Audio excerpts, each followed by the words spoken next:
Well, my next two guests on the show today, Nilesh Shah and Gautam Baid. You'll not believe it, actually, I've never interacted with Gautam on this forum.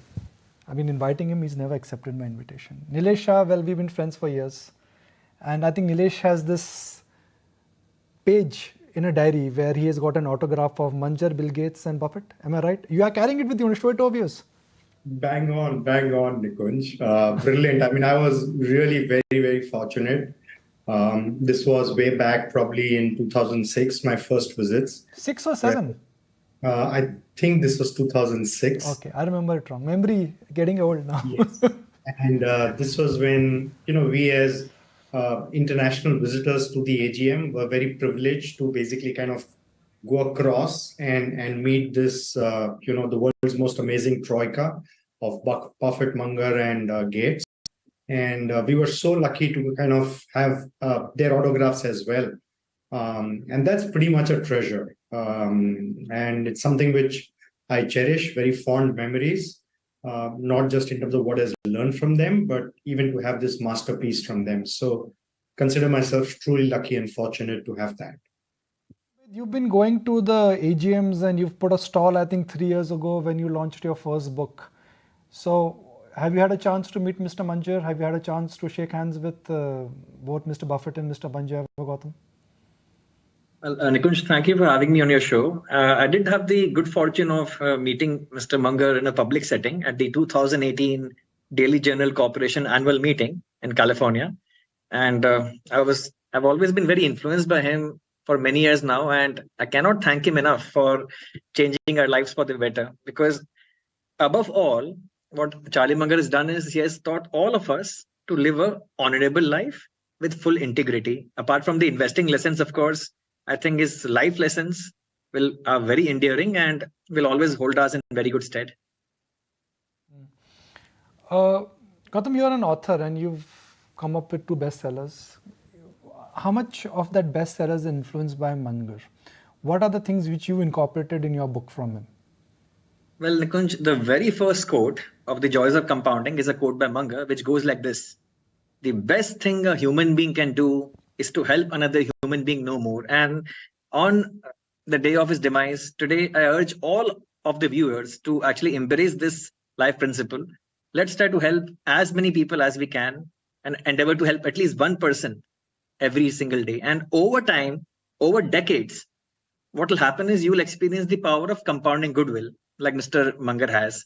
By net worth, he may be far less than Warren Buffett, but in terms of goodwill, he's right up there with the legend. So I think compounding of goodwill over time requires this constant attitude of being a giver. And the second big learning from Mr. Munger over the years is that of embracing lifelong learning. He has very famously said that the game of life is the game of everlasting learning. And this is again, where the subtitle of my first book actually came from, The Passionate Pursuit of Lifelong Learning, because you may come from a very humble background. You may have very modest means, but if you embrace this attitude of constant learning every day, trying to wake up a bit wiser than when you were the previous day, over time, you cannot help but become very successful. And I think this is the attitude all of us value investors across the world have embraced, and it always serves us very, very well. Nilesh, Buffett says Berkshire Hathaway would have not been Berkshire Hathaway if Charlie would have not influenced my thinking when I was only a student of Benjamin Graham. I was focusing on cigar butt investing. I was being told how to value companies differently. They always shied away from technology companies, but Berkshire Hathaway bought into IBM. Apple is the largest holding. So while some would say that your thought process should not change, here you've got 2 of the most famous investors who constantly evolve in terms of adapting to the new world. Nilesh? Yeah, absolutely, Nikunj. To do this after spending decades on investing and towards the fag end to start basically backing something like Apple, I think is a remarkable change which they could essentially undergo. Obviously, the basic tenets still remain the same, that buy a wonderful business, and as long as it's managed by a set of ethical people, you should be fine to kind of be invested in that. So it's quite remarkable that after so many years, so many decades of investing, when you've by and large stayed away from technology companies to kind of go and invest into an Apple and make that your biggest position, I think was quite remarkable, and that's probably is what makes them successful. And Nikunj, if you look at it, I think change is honestly been a constant for them, following the Benjamin Graham principle, which is the cigar butt style of approaching, and then to change it to what basically Munger nudged him or impressed upon him to shift more towards buying wonderful businesses at fair prices, and then eventually to go and buy into a technology business like Apple, and then in between buy a whole bunch of utility businesses, whether it was essentially the Santa Fe acquisition or owning some of those power distribution utilities, which may not necessarily be consumer or technology franchises, but probably they bought it more to kind of bring stability to their overall investment portfolio.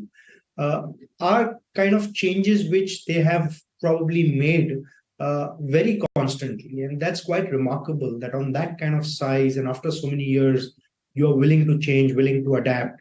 I probably think that's one of the secret weapons that they had for their success. I've got exactly a minute before we wrap. So, Gautam, if you have to put one quote plate of Charlie Munger on your wall, which would be that quote? It would have to be the one which I just mentioned, that the game of life is the game of everlasting learning, because this is an attitude. See, the only way to survive and thrive in the markets in the long run is to be adaptive to change. So unless you're a learning machine, a term which Charlie Munger actually coined, you can never progress very ahead in life. So embrace a lifelong learning, embrace a feeling of gratitude, embrace the attitude of helping others and giving unconditionally, and you will live a very fulfilling and meaningful life. Well, guys, I must say that I'm a bit jealous here because I never had a chance to meet Charlie, even though it's something I wanted to do. But I mean, so nice to have you both on ET now and talk about the legacy of Charlie Munger.